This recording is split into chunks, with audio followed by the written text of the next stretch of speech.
வீடியோக்குள்ளே போகலாம். இன்றைக்கி நம்ம வீடியோவில் பார்க்குற போது மஷ்ரூம் கிரேவி அது எப்படி செய்யலான்னு இப்போ பார்க்கலாம். ஃபஸ்ட்டு ஒரு மிக்ஸி ஜார் எடுத்துகிட்டு 1 கப்பு சின்ன வெங்காயம் போட்டுக்கலாம். புதினா ஒரு கொத்து எடுத்துக்கலாம். கொத்தமல்லி ஒரு கொத்து, 1 ஸ்பூன் சோம்பு, 1/2 ஸ்பூன் மிளகு. இது எல்லாத்தையும் மைய அரைச்சி எடுத்துகிட்டு வரலாம். மைய அரைச்சி எடுத்துன்னு வந்தாச்சு. இப்போ எப்படி மஷ்ரூம் கிரேவி செய்யலான்னு பார்க்கலாம்.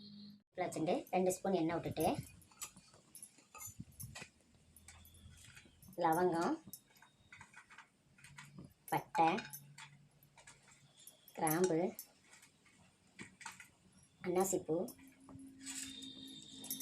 இதெல்லாம் போட்டு கொஞ்சம் வதக்கிக்கலாம். இதோட கொஞ்சம் லைட்டாக வதங்கினோன்னே துளியோண்டு சோம்பு சேர்த்துக்கலாம்.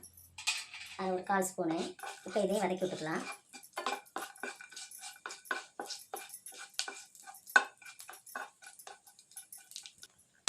இப்போ இது வதங்கிடுத்து.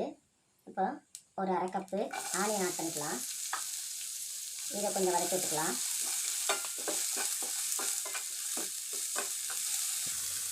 இப்போ வதங்கிட்டு இருக்க 1 ஸ்பூன் உப்பு ஆட் பண்ணிக்கலாம். சில்லி ஆட் பண்ணிக்கலாம், பொடியாக நறுக்கினது. அதோட இஞ்சி பூண்டு பேஸ்ட்டு 1 ஸ்பூன் ஆட் பண்ணிக்கலாம். இதை இப்போ நல்லா சேர்த்து வதக்கி விட்டுக்கலாம்.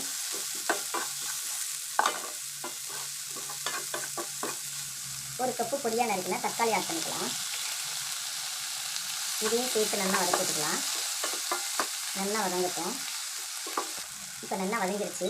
ஏற்கனவே அரைச்சி வச்ச பேஸ்ட் இதில் கொட்டி கலந்து விட்டுக்கலாம். அதையும் நல்லா ஒரு பச்சை வாசனை போகிற வரைக்கும் நம்ம வதக்கி விட்டுக்கலாம்.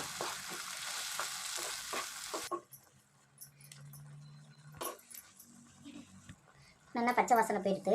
இப்போ இதில் 1 ஸ்பூன் சில்லி தூள் ஆட் பண்ணிக்கலாம். 1 ஸ்பூன் மல்லித்தூள், 1 ஸ்பூன் காஷ்மீர் தூள், 1/2 ஸ்பூன் கரம் மசாலா,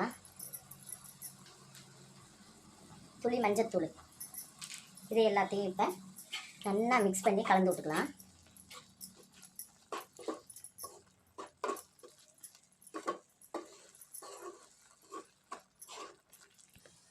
நல்லா மஷ்ரூம்ஸை வெந்நீரில் நல்லா வாஷ் பண்ணினேன், பொடி பண்ண மஷ்ரூம்ஸ் இதை கொட்டிட்டு நல்லா கலந்து விட்டுக்கலாம்.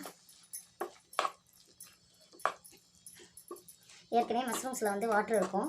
அதனால நம்ம கிரேவியாக வேணுங்கிறதுனால 1/2 கப்பு வாட்டர் ஆட் பண்ணிக்கலாம். இல்லை குழம்பா வேணும் அப்படின்னு நினச்சா 1 கப்பு வாட்டர் ஆட் பண்ணிக்கலாம். இப்போ நான் சின்ன கப்புனால் 1 கப்பு வாட்டர் ஆட் பண்ணுறேன். இப்போ அதை நல்லா கொதிக்க விட்டுக்கலாம். ஒரு 10 மினிட்ஸ் அதை நம்ம கொதிக்க விட்டுக்குவோம். சூப்பரான மஷ்ரூம் கிரேவி இப்போ ரெடி ஆகிடுது. இது ஹோட்டல் ஸ்டைலில் நான் செஞ்சுருக்கேன். இதை நீங்களும் ட்ரை பண்ணி பாருங்கள். நான் இப்போ இதில் கொஞ்சம் புளிப்பு சுவைக்காக நான் கொஞ்சம் 1/2 மூடி லெமன் ஆட் பண்ணுறேன்.